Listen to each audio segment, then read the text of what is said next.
नमस्ते दोस्तों, आप सब कैसे हैं। सभी ने अपनी फैमिली के साथ काफ़ी एंजॉय किया होगा। मैंने सोचा क्यों ना कोई ऐसी डिश लेकर आई जाए जो फैमिली के साथ मिलकर खाई जाए और एंजॉय किया जाए। इसलिए मैं साउथ इंडियन डिश आप सबके साथ शेयर कर रही हूँ, लेकिन मेरी स्टाइल से। तो चलिए बिना देर किए इसको बनाना स्टार्ट करते हैं। इस पेस्ट की मेज़रमेंट इस प्रकार है। तो सबसे पहले इडली बनाने के लिए 1 कटोरी मैंने यहाँ पर धुली हुई उड़द दाल ली है और उसी कटोरी से 4 कटोरी कोई भी राइस, जो भी आप खाते हो वो राइस आप ले लीजिए। सेम कटोरी से मेज़रमेंट करना है और इसको अच्छी तरीके से दोनों को साफ कर लेंगे। ये जो मेजरमेंट है इससे बिल्कुल परफेक्ट जो है इडली, डोसा, उत्पम और अप्पम, ये 4 प्रकार की डिशें तैयार की जाती हैं। मैं इसी एक पेस्ट से 4 प्रकार की डिशेस बनाती हूँ। मैंने यहाँ पर 4 कटोरी राइस ले लिया। अब हम 1 टेबल स्पून मेथी दाना ले लेंगे। अब इन सबको अच्छी तरीके से वॉश कर लेंगे और इसको 2 से 3 घंटे के लिए भिगोकर पानी में 4 ग्लास पानी में भिगो के इसको रख देंगे ढक करके। उसी में हमने मेथी दाना भी डाल दिया है और दाल चावल सबको एक साथ भिगोना है। मेथी दाने से फर्मेंटेशन बहुत अच्छा होता है। अब हमने जो भीगे हुए दाल चावल और मेथी दाना था वो अच्छे से सॉफ्ट हो गया। उसको हमने मिक्सी के जार में डाल दिया। थोड़ा थोड़ा करके डालेंगे और थोड़ा थोड़ा पानी के साथ इसका फाइन पेस्ट बना लेंगे। मैं आपको फर्स्ट वाला फाइन पेस्ट बनाकर चेक करके दिखाती हूँ। देखिए हमने थोड़ा पानी डाला, बहुत ज़्यादा पानी नहीं डाला है। पतला, बहुत ज़्यादा पतला है, बहुत ज़्यादा डार्क नहीं करना है, बीच का पेस्ट होना चाहिए। जैसे मैंने बनाया है बिल्कुल ऐसा ही पेस्ट तैयार करना है आपको। ये देखिए मैं इसे उंगलियों पर चेक करके आपको दिखा रही हूँ। ऐसा ही पेस्ट बनाना है। पूरा पेस्ट इसी तरीके से बनाकर आपको तैयार कर लेना है। देखिए मैंने पेस्ट बना लिया है और हाफ कैन के लगभग ये पेस्ट हुआ है। अब इसको 7 से 8 घंटे के लिए कवर करके किसी गर्म जगह पे रख देंगे, क्योंकि सर्दियां शुरू हो गई हैं इसलिए। अगर गर्मी का टाइम हो तो 3 से 4 घंटे में ही फर्मेंटेशन हो जाता है, लेकिन अगर सर्दियां हो तो 7 से 8 घंटे लगते हैं। हमारा देखिए 7 से 8 घंटे का टाइम पूरा हो चुका है और मैं आपको कैन खोल के दिखा रही हूँ कितना अच्छा फर्मेंटेशन हुआ है। देखिए कितनी अच्छी जालियाँ बनी हैं। हमारा कैन पूरा ऊपर तक आ गया, भर गया है पूरा कैन पेस्ट से। ये इडली बनाने के लिए बिल्कुल परफेक्ट पेस्ट है। तो चलिए अब हम इडली बनाने की तैयारी कर लेते हैं। इडली बनाने की तैयारी तो करना ही है, लेकिन हम इसमें 1 टीस्पून नमक भी डाल देंगे। लेकिन नमक डालने पे इसको बहुत ही स्मूथ तरीके से चलाना है, बिल्कुल इस पर प्रेशर नहीं देना, इसका जाला बैठना नहीं चाहिए। देखिए मैं स्पून को जैसे घुमा रही हूँ, बिल्कुल हल्के हल्के से घुमा के और नमक को मिला देना है। नमक को पहले नहीं मिलाना है, आपके साथ मिलकर। चलिए अब इडली बनाते हैं हम। तो हमने इडली पॉट में 1.5 गिलास पानी डाल दिया और इसको गैस के ऊपर हाई फ्लेम पर गर्म होने के लिए रख दिया। सिर्फ इतना ही पानी डालना है जितना मैं आपको दिखा रही हूँ। जो अंदर की तरफ जो आपको लाइन दिख रही है बॉटम पर, बस वहीं तक पानी डालना है। अब हमने इडली स्टैंड को ले लिया और इडली स्टैंड का जो मोल्ड है, ये जो मोल्ड हमने लिया है, इस मोल्ड में 1 ड्रॉप ऑयल डालेंगे, बस ज़्यादा नहीं। और उंगलियों के पोर की सहायता से उसको ग्रीस कर लेंगे, या फिर ब्रश से, जैसे भी आपको ग्रीस करना है। इसी तरीके से सभी इडली मोल्ड को ग्रीस कर लेंगे और अब हम इसमें 1 स्पून पेस्ट डाल देंगे। मेरे इडली स्टैंड में 18 इडली एक बार में उतर जाती है। तो आपका जैसा भी इडली स्टैंड हो, आप उसमें 1 स्पून करके इडली का बैटर डाल देंगे, जिस तरीके से मैं यहाँ पर डाल रही हूँ।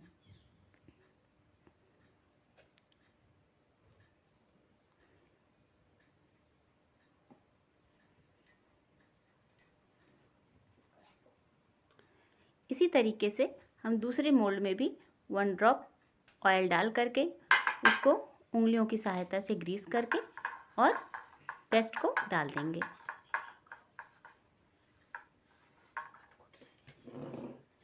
फ्रेंड्स, ये इडली बहुत ही सॉफ्ट बनती है, बिल्कुल वाइट बनती है और इस पेस्ट से आप 4 प्रकार की डिश आराम से तैयार कर लेंगे।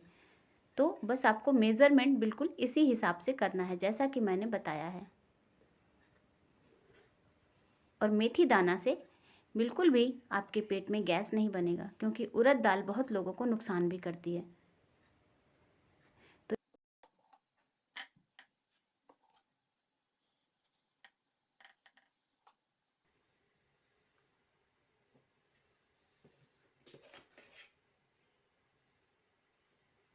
बहुत ज़्यादा मोल्ड में पेस्ट को नहीं डालना है ऊपर तक।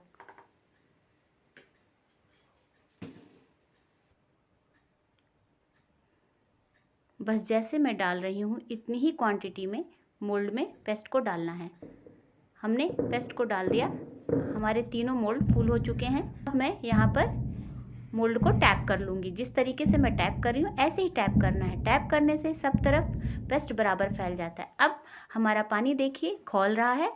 इसमें हमने थोड़ा सा 7 से 8 बूंद ऑयल के डाल दिए या फिर 1/4 टीस्पून, और सभी मोल्ड को एक एक करके हमने स्टैंड के अंदर डाल दिया।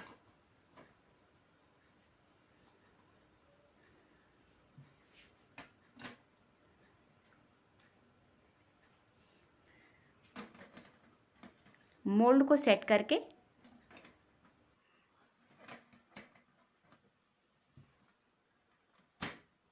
स्टैंड को कवर कर देंगे और पूरी तरीके से बंद नहीं करना। कवर को हल्का सा, बहुत हल्का सा खुला रखना है। बहुत हल्की हल्की गैस बाहर आनी चाहिए। और इस वक्त पे हम गैस की फ्लेम को मीडियम टू हाई कर देंगे और 15 मिनट के लिए इडली को अच्छी तरीके से पकने देंगे। 12 मिनट भी लग सकते हैं, 15 मिनट भी लग सकते हैं, उससे ऊपर नहीं होगा। हमारे 12 से 15 मिनट हो चुके हैं। चलिए मैं मोल्ड खोल के चेक करती हूँ। देखिए हमारी इडली कितनी सॉफ्ट और कितनी वाइट बनकर तैयार हुई है। मैं इसको नाइफ़ की मदद से आपको चेक करके दिखाती हूँ। देखिए नाइफ़ बिल्कुल चिकनी निकल रही है, इसके मतलब हमारी इडली बिल्कुल परफेक्ट बनी है। इडली को नॉर्मल होने देंगे। चलिए अब आगे की तैयारी स्टार्ट करते हैं। चलिए चटनी बना लेते हैं। हम यहाँ पर गैस की फ्लेम को मीडियम पर रखकर उसके ऊपर कढ़ाई रख देंगे और कढ़ाई में 1/4 टीस्पून ऑयल डाल देंगे। उसी ऑयल में 3 टेबल स्पून कच्ची मूंगफली डाल देंगे। कच्ची मूंगफली डालने के बाद अब हमने यहाँ पर 3 लहसुन की कलियाँ ली हैं, वो डाल देंगे। 3 से 4 बस, इससे ज़्यादा नहीं। और कच्चा नारियल का एक टुकड़ा लिया है और इसकी कवर को हटाकर चाकू की सहायता से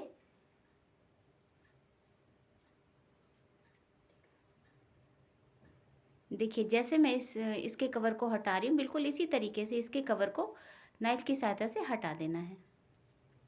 क्योंकि अगर ये कवर रहेगा तो पीसने के बाद चटनी काली होगी और गले में खराश हो जाएगा। सो इस तरीके से पूरे कवर को हम हटा देंगे और यहाँ पर हम मूंगफली और लहसुन को स्पून की सहायता से चला देंगे।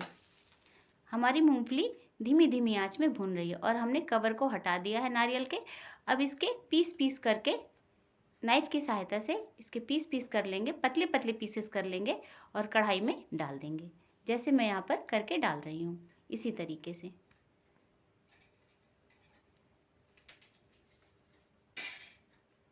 अब हमने यहाँ पर प्याज ले ली है। अगर मीडियम साइज़ की प्याज है तो उसका चौथा हिस्सा और 3 से 4 हरी मिर्च ले लेंगे। इसको भी कढ़ाई में डाल देंगे और 1 टीस्पून हमने यहाँ पर नमक ले लिया है और स्पून की सहायता से चलाकर अच्छे से भून लेंगे। अब हमारा ये मीडियम आंच पर तड़का भुनकर तैयार हो गया है। इसको ठंडा होने देंगे। ठंडा हो चुका है। ठंडा होने के बाद हम इसको मिक्सी के जार में ट्रांसफ़र कर लेंगे। जैसे मैं डाल रही हूँ इस तरीके से मिक्सी के जार में डाल लेंगे।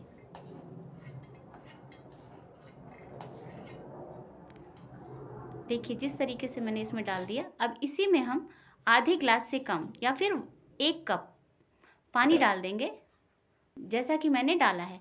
डाल करके अब हम मिक्सी का जार बंद करके और ग्राइंड कर लेंगे चटनी को। हमारी चटनी ग्राइंड हो चुकी है। अब हम मिक्सी का जार खोलकर आपको दिखाते हैं। देखिए कितनी वाइट और कितनी फाइन चटनी बनकर रेडी हुई है। मैं आपको चेक करके दिखा रही हूँ। मैं अब चटनी का तड़का तैयार कर लेती हूँ। गैस की फ्लेम मीडियम पर है। इस पर मैंने कढ़ाई रख दी। कढ़ाई में 1/2 टेबल स्पून ऑयल डाल दिया। ऑयल गर्म हो गया। इसमें 1 टीस्पून मस्टर्ड सीड डाल दी। ये हमारी सीड तड़क गई है, देखिए कड़कड़ा रही है। इसी में हमने 12 से 15 करी लीफ डाल दिया, वो भी हमारा पक गया है। देखिए किस तरीके से आवाज़ आ रही है, देखिए क्रैक कर रहा है वो भी। अब इसी वक्त हमने यहाँ पर एक खड़ी लाल मिर्च को 3 टुकड़ों में करके उसको डाल दिया कढ़ाई में। मैंने हाथ से ही टुकड़े कर दिए उसके। और 1/4 टीस्पून हींग डाल दिया और अच्छे से तड़के को पका लिया। स्पून की सहायता से एक बार इसको चला देंगे। हमारा तड़का फ्रेंड्स बिल्कुल रेडी है। अब चलिए मैं आपको चटनी कटोरी में ट्रांसफ़र करके दिखाती हूँ। मैंने एक कटोरी ले लिया और मिक्सी के जार में से चटनी को कटोरी में डाल दिया। हमारी चटनी की थिकनेस आप कम ज़्यादा कर सकते हैं, पानी मिला के और पतला कर सकते हैं। अब मैं इसके ऊपर तड़के को डाल दूंगी। देखिए हमने चटनी के तड़के को इसके ऊपर डालकर और मिक्स कर दिया।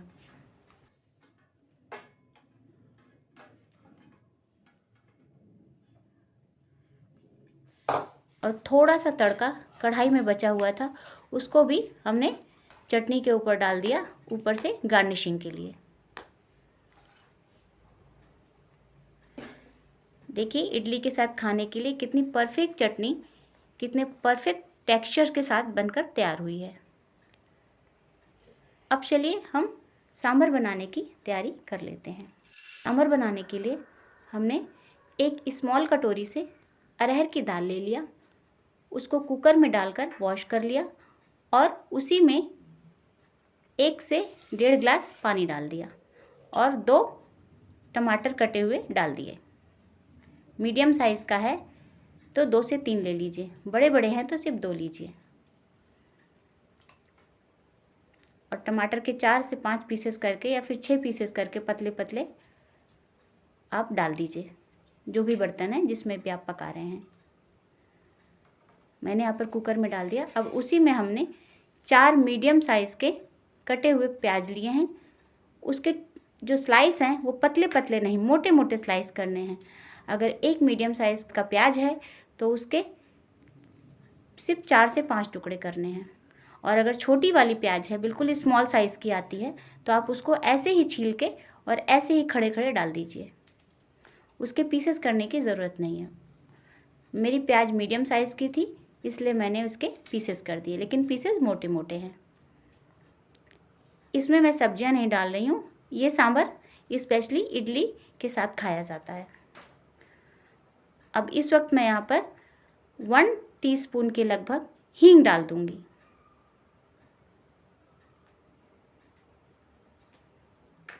हाफ टेबल स्पून लाल मिर्च पाउडर,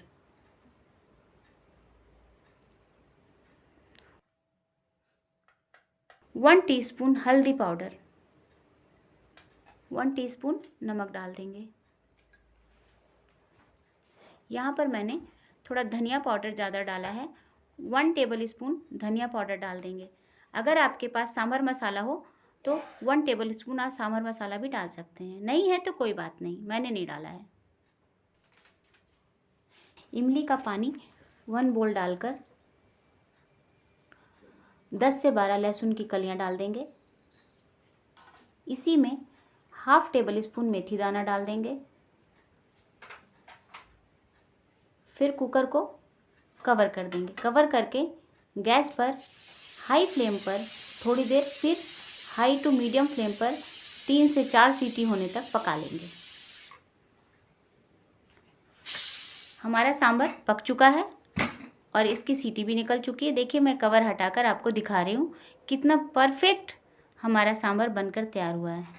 सभी चीज़ें कैसे आपस में मिल गई हैं, जैसे एक फैमिली मिलजुल कर रहती है, बिल्कुल उसी तरीके से ये भी आपस में सभी मिल गए हैं। अब यहाँ पर हमने एक मथनी ले ली है और उसी मथनी से मथ करके सभी चीज़ों को एक जैसा कर देंगे। सभी का टेक्सचर बिल्कुल एक जैसा आपस में घुल मिल जाना चाहिए। आप सांभर पतला खाते हो तो थोड़ा सा और पानी ऐड कर सकते हैं, और अगर गाढ़ा खाते हो तो ऐसा ही रहने दें। अब इस वक्त मैंने यहाँ पर 1 टेबल स्पून कटी हुई हरी धनिया डाल दिया। अब चलिए हम सांभर के तड़के की तैयारी कर लेते हैं। मैंने उसी गैस पर कढ़ाई चढ़ा दी और गैस की फ्लेम को अभी मीडियम पर रखा। उसी में मैंने 1 टेबल स्पून मस्टर्ड ऑयल डाल दिया, क्योंकि इसका तड़का मस्टर्ड ऑयल में अच्छा बनता है। अब हमने यहाँ पर 1 टीस्पून मस्टर्ड सीड डाल दिया और 1 टीस्पून हींग डाल दिया। इसको आपस में अच्छे से तड़कने देंगे। 1 खड़ी मिर्च तोड़कर डाल दी। ये तेल के साथ अच्छे से पक जाना चाहिए। देखिए हमने यहाँ पर 12 से 15 करी लीफ ले लिया है। मैं आपको दिखा रही हूँ करी लीफ। फ्रेश करी लीफ हो तो बहुत अच्छा है, नहीं है तो कोई बात नहीं, सूखा हुआ भी चलेगा। स्पून की सहायता से तड़के को चलाते हुए पका लेंगे अच्छी तरीके से। इसको तब तक पकाना है जब तक मस्टर्ड सीड कड़कड़ाने न लगे। अब हमने एक गुड़ की डली ले ली है और सांभर में डाल दिया है। इसका फ्लेवर हल्का सा स्वीटनेस हो जाता है जो बहुत अच्छा लगता है। अगर आप खाते हो तो गुड़ की डली डाल दीजिए, नहीं खाते हो तो कोई बात नहीं, ऑप्शनल है। अब यहाँ पर हमारा तड़का भुन गया था तो हमने उसमें 12 से 15 करी लीफ डाल करके और गैस को बंद कर दिया और स्पून की सहायता से चला दिया। चलाते हुए हल्का सा इसको ठंडा कर लेंगे। अब हमने सांभर को धीरे धीरे करके कढ़ाई में ट्रांसफ़र कर दिया। अभी भी हमारी कढ़ाई देखिए फ्रेंड्स बहुत गर्म है। सांभर को हमने तड़के के ऊपर डाल दिया। थोड़ा सा हम लोग पतला खाते हैं, बहुत ज़्यादा गाढ़ा लग रहा था तो यहाँ पर मैंने हल्का सा कुकर में ही पानी डालकर और पानी वापस कढ़ाई में डाल दिया और स्पून की सहायता से चला दिया और इसको गैस की फ्लेम को ऑन करके थोड़ी देर हल्का सा इसको उबल जाने देंगे। और इसी वक्त जब इसमें हल्के से बबल्स आने लगें तो 1 टीस्पून देसी घी डाल देंगे। देसी घी भी ऑप्शनल है। अब हमारी इडली रूम टेम्परेचर पर ठंडी हो चुकी है तो मोल्ड में से इसको डिमोल्ड कर लेते हैं। देखिए कितने ईज़िली सॉफ्टनेस से स्पून की सहायता से इडली बाहर आ रही है। और देखिए हमारा मोल्ड कितना चिकना चिकना लग रहा है, बिल्कुल इसमें एक भी इडली लगी नहीं है और एकदम सॉफ्ट, एकदम वाइट और कितनी अच्छी इडली बनकर तैयार हुई है और बहुत फ्लफ़ी। इसी तरीके से सभी इडली को डिमोल्ड कर लेंगे और सर्व कर लेंगे। मैंने इसे सांभर चटनी के साथ सर्व कर दिया। इसी तरीके से आप भी बनाइए और इसको सर्व कीजिए और अपनों के साथ शेयर कीजिए। तो फ्रेंड्स अगर ये वीडियो पसंद आता है तो लाइक, कमेंट्स और सब्सक्राइब ज़रूर करें और मेरे चैनल के बेल आइकन को प्रेस करना मत भूलिएगा। Thank you friends.